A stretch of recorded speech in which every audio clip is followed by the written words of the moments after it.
We're at Teamsport Sheffield, people. Let's go and have a wander around.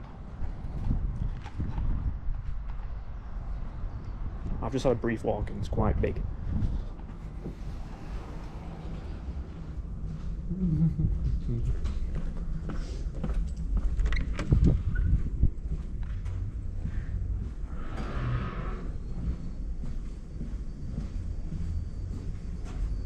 It's well labelled compared to Warrington, but it's massive.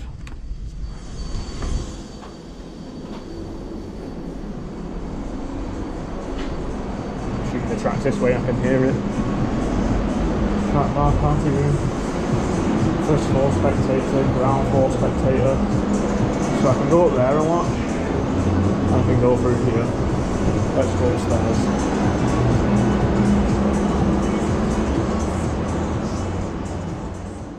Okay, so YouTube advised me to mute this clip just because of the copyright claim, as Teamsport Radio loves to play copyrighted songs. For instance, right now, Giant is playing by Rag and Bone Man, so this is the reason why this part is muted, just because I kind of want my channel to stay clean and clear of any copyright claims. It's just unfortunate that the Teamsport Radio was so loud in this part of the video that it was detected, and in this room it was dead silence and all you could hear was the song, so I had a feeling they would flag that up as a claim. Anyways, yeah, this is the bar area. It felt very empty just because I didn't really see any staff around. Now, they was probably all on the break or something just before the members 3 for 2, so that might be a reason why. Anyways, here's the members board. Some lap times, low 56 seconds seems to be the very best. But we're gonna move downstairs and check the track out down there. So I'll pick up the commentary down there. So walk back downstairs. Ground floor spectator track. There's cars here.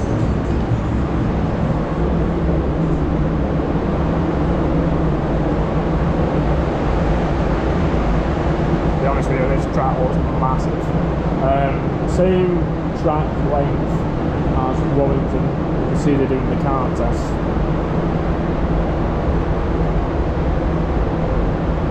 That's on a short track. They split this track off, I believe, but tonight on the members 3 for 2, I'm pretty sure you run both levels. But yeah, that's pretty much the track. Got a nice little members board. Yeah, hot soup, grill lots, loads of stuff. And here we are, back again. Teamsport Tour episode 2. This is Sheffield. Slight confusion at the start of this race. They assigned me to kart 30, but they actually meant to assign me to kart 20, which is right at the front of the pack. Really makes sense when you think about it, because I was the first person to sign in, and everyone who races Teamsport regularly knows that if you sign in first, you go out first. I was going to question it, but considering I've never been here before, I just thought I'd keep that in my own brain for now. So straight off the bat, I got hella confused, hella fast. Why? You're going to see right now. So here's me minding my own business. Yeah, could have went straight into this tyre wall easily. Not sure what I was doing there. I probably should have researched the track more before I attempted to just go flat out around the corner, as that did catch me off guard massively. So here's the obligatory flag test on the amber flag. Again, if you've raced Teamsport often, you know it will go amber flag, then green flag, and then red flag maybe a few seconds after. So here comes the red flag right there. I can see after my almost embarrassing crash, could have been, that a lot of people have caught me up already. So now I'm considering, should I just let everyone go past me and then I can see how they do that part of the track underneath, because I definitely don't want to make that mistake again. I know I'm not going to make that mistake again because I know it's coming, clearly. It was just very sudden, and this car was very tough in turning left in general. This is a high grip track. Adam Natha, who just drove past me, did warn me, and he literally said the grip was higher than Warrington. And then I was thinking, really? Because I think Warrington's quite a grippy track, but no, he's definitely right. This track had insane amounts of grip. So let's go through to lap 2. Well, lap 2 is actually way up there, it starts up there, but let's just pretend this is where the start line is. So I know it's coming, and I still do terribly.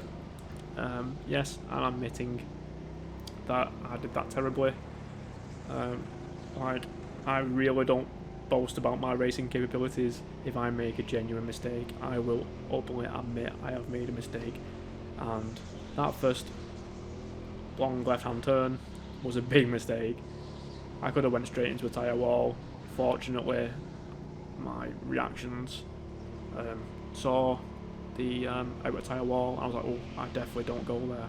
So I just managed to get on the brakes quite softly and with enough time to turn to the left and then quickly to the right. So now I know that's there, we can now proceed to commentate on the race. Now, I believe I've kind of messed up. There's traffic ahead of me already. Maybe I've let the much slower drivers go past for no reason. If anything, all I've done here is affect my own capability of learning the track faster. But I mean, I'm getting some good intel, you know, I'm seeing how people are doing different corners. I'm looking at what weight class people are by looking at their physical shape, as harsh as that may sound. But this first race was literally just a learning curve. I'm already like miles more confident, and I wish that I had clear track right now. I came off this race with a 58.2, which wasn't too bad for a first time at the track. Still a good couple of seconds, 3 seconds nearly from the lap record, but you know, that's how it goes on your first time around a new track. The kid who overtook me with the white helmet is called Alex, I believe.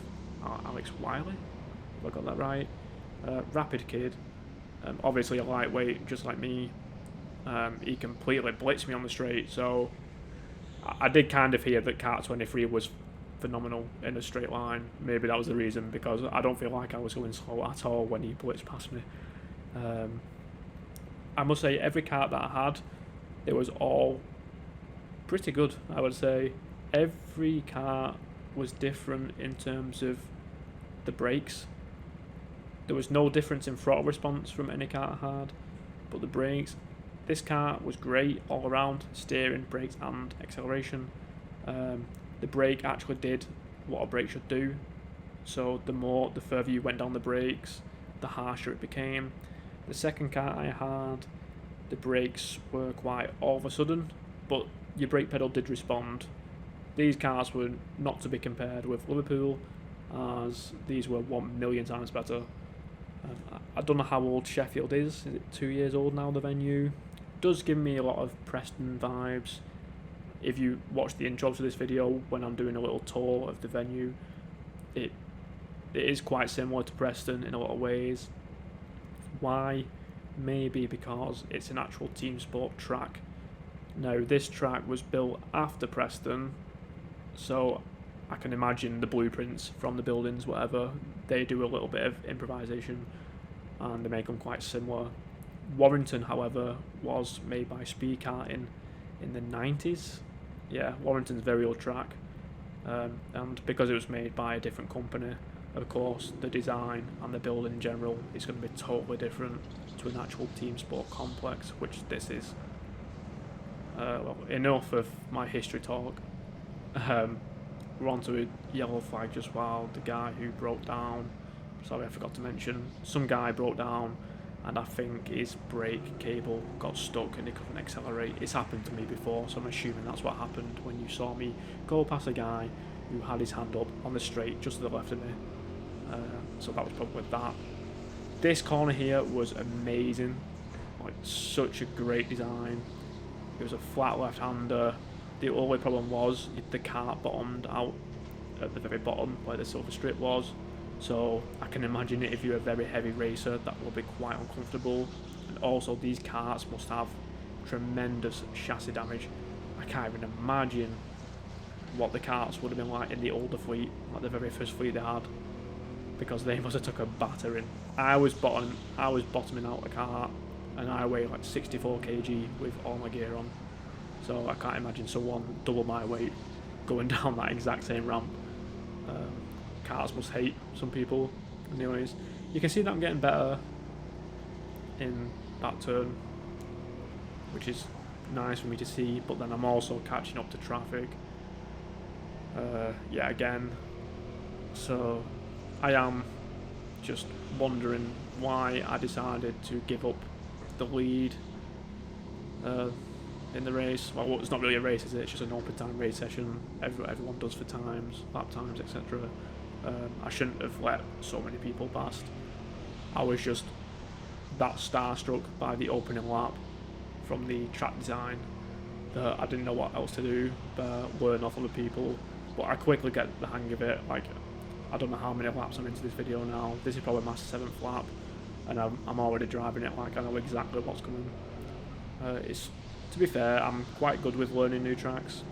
Like in race 3, I do a 57.076, which is only, I believe it's 1.7 seconds off the lap record. But just like Warrington, the lap record was absolutely demolished. I think it was demolished by Adam Natha, 55.3. This track clearly runs faster in the colder temperatures. Again, just like Warrington, and Warrington right now, even in these hot and humid temperatures. Like currently, I'm pretty sure it's 20 degrees tonight, so it's a very sticky night, and the cars clearly don't perform so well.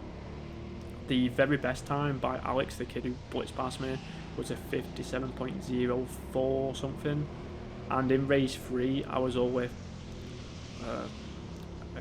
30 thousandths of a second off his time, so he was very close. But that was probably going to be, no, that would be the best time possible, probably, in the current heat it was. I spoke to Adam, and Adam thinks that the 56.7 probably could have been the really, like it could have been the best time possible. So, I mean, he races this track for me like a lot, so he's quite familiar with how the temperature works and how the cars perform, that's a guess. That's like me at Warrington, so it was quite good having Adam here. Adam did ask me to come down and race here. I was like, yeah, sure. It's been on my list. I'm trying to do the tracks that are like isolated. So you've got Cardiff, very isolated. What else? Leeds, Sheffield, Aberdeen, Brighton. They're all quite isolated tracks. Everywhere else seems to have a few in the local area. Like Manchester has 2. Warrington had Preston, which was probably only about 25 minutes away. Obviously that burnt down, so can't really bring that into the equation anymore. But hopefully by the time I've done this tour and I've done every track, we know a bit more about Warrington, a bit more about Preston and what's happening to that track. I believe it's being dealt with. I'm not sure what the issue was in the track being delayed and getting rebuilt, but I think it's back underway now. So yeah, let's get back onto the racing commentary. I see there's 2 people ahead of me. At this point, I might have done my fastest lap of this session, not too sure. In fact, no, I think I get past these 2, and then I have maybe 2 clear laps before the end of the race. So yeah, through that corner, I've gained quite a lot on this person, and I actually do go for the undercut, which is unlike me in the first race of a new track. I don't like to be the person who gets too confident too fast. I made that move very nicely though, 0 contact, and the driver just knew that I was there. I think he might have glanced to the right and seen me, so fair play, got past him nicely, and now my how do I say it? My issue now is I've got this person who is a very enclosed racer. I'm not sure how else to describe it, but you see how he's shutting every corner. So he's slower, much slower in pace, but he clearly knows how to race and how to defend his corners. He's going very close to all the apexes, and me being new to the track, I'm trying to think, how am I going to pass this person? An opportunity does arise, which I do get lucky with. I think he skids out on a corner. It could be the next corner after these two. He might lose his grip here when he turns. Yes, he does. Had a feeling that happened, and that kind of gave me enough space and enough time to safer past that person, and now I've got the clear track. So now what have I learned? I've learned to lift more, I'd say, on the first major left turn underneath, which I completely missed on my first lap. So let's analyse what I've done. So here, pretty good, close to the apexes, could have been better there. I know this is coming, I go wider, get a nice line, not bad, not bad.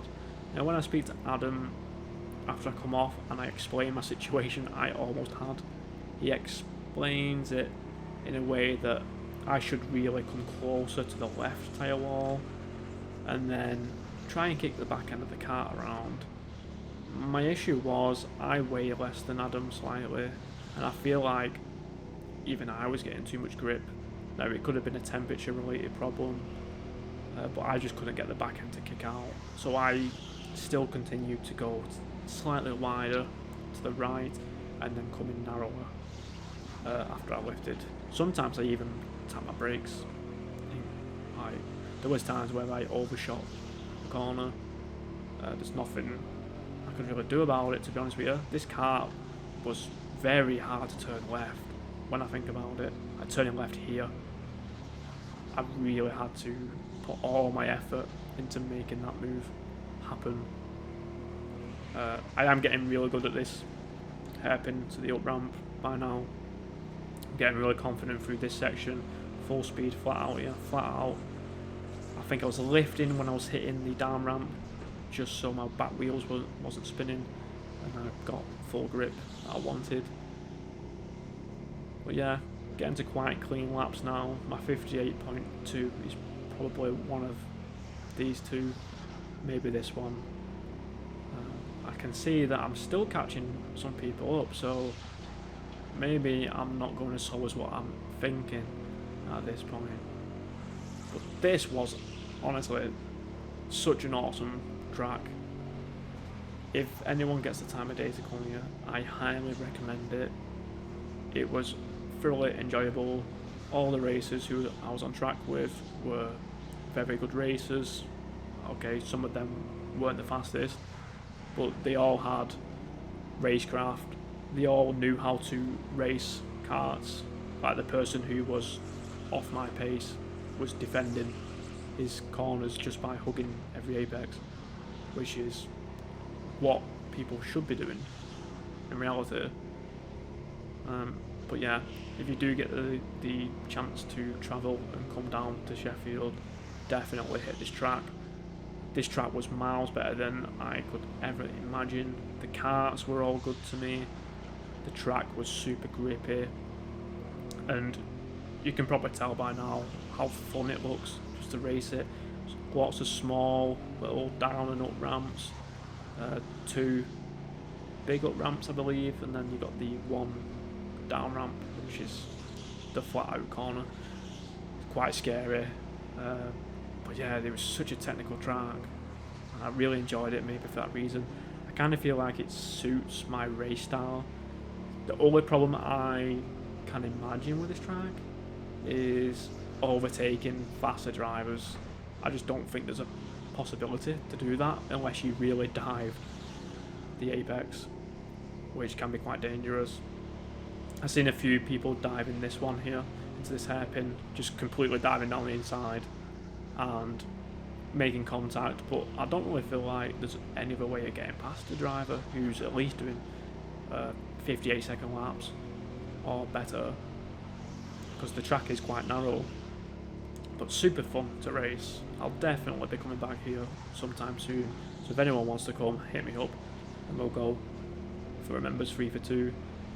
I am thinking of doing just a members event on the Thursday. Adam asked me already, but my issue is my disability, which affects my fatigue, is probably worse on this track than Warrington, and due to the fact that there's not really many overtaking spots, I feel like I would get tired too quickly to even compete with the very elite drivers. Now in terms of pace, yeah, I'm definitely up there. I think I was only 0.3 off the top 10 of the month at the end of tonight, and it has gone incredibly hotter like the last week, you know, so respectable time. I reckon I could get maybe into the lower end of the 56s in winter. I'll definitely have to take my chances and try and get that time, as I've just kind of admitted I think I can do that on video. But yeah, I definitely think I can when it gets to the winter months, just not now, way too hot unfortunately, but didn't stop the experience from being better than what I thought. This was, I don't know, how else can I say it, probably one of the best karting experiences I've actually had since I first stepped in a go-kart at Warrington nearly 8 years ago. But this is the end of race 1. Race 2, I clear up the issue I had with the first major left turn with Adam, so race 2 I kind of get a lot better. I'll do a 57.1 in the next video, which is rapid to be honest, and kudos to Adam, who was my guidance through the entire night. But yeah, I'll see you in race 2, where we can get some confidence built up and race faster.